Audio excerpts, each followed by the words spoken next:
these are the simulation where we're doing, all under the frame of being in a family in some poor country where they don't know what's happening. Here inside, and it has 3 sections. So first you come into the room and you sit in small families, so it means you're entering the village. So for coffee beans, if you volunteer, they put you in a small room. Obviously they would advertise it very nicely, but then they would put you in a small, tiny, dark room with a lot of people. Man with a gun would be standing and pressuring you. They would ask you for money because they drove you there, so you would even owe them money before you can even start earning them yourself. So you would have to sit in a very dark room. There is only one small light, and you have to clean coffee beans, and there's a lot of pressure. The price of coffee beans is always dropping, so you want to clean them as soon as possible, but also sell them for a very good price. So then people come and saved us, but then it was very stressful situation, environment.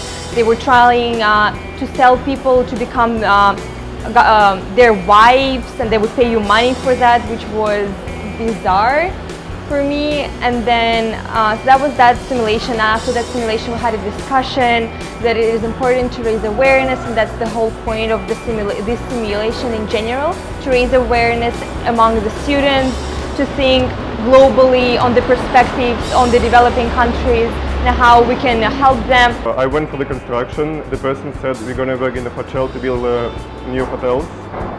And when we went there, we were brought into outside of the village. It was a dark area.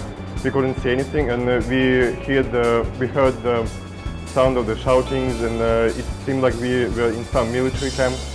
And we signed a contract, and the contract was in the language that we didn't speak. And at the end, people asked us to do some physical exercises to prepare us for the war.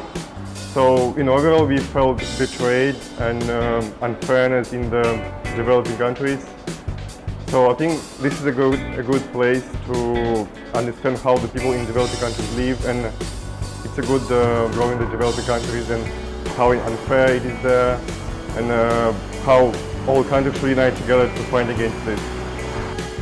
And then finally, we were just invaded by people with big machine guns, and really we were just forced into a situation where we had no choice. Even when we tried to hide what money we had, it was taken from our hands. One person was shot, and at that point everyone was just so shocked.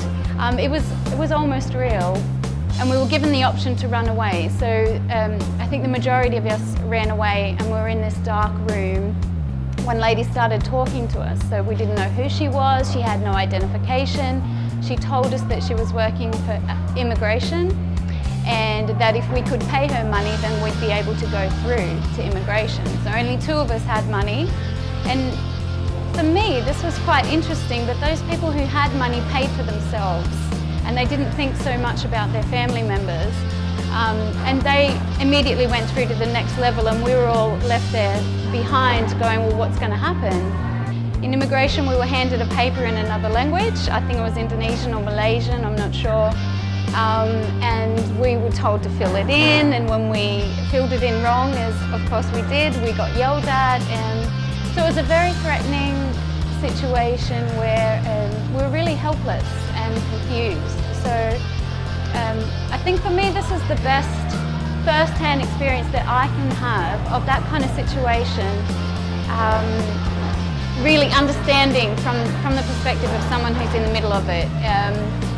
I think this is the most exciting event I have ever been to at university, so this really makes you think about the issues that are happening now, like in the world, and we sometimes don't appreciate what we have, and people are really living this way now, so it all happens. If we don't see it, it doesn't mean that these things don't exist. So I think this is a very, very important issue that we all can deal with. It all can start from the government, because governments are corrupted there, so people basically have no voice. So I believe that if we all unite, and all the nations who are more developed and who have some influence, they can do something about this. So I would like to thank organizers for this event, because it really makes you think, makes you feel, makes you appreciate what you have, and makes you want to help people. So yeah, that's that's what I'm thinking about the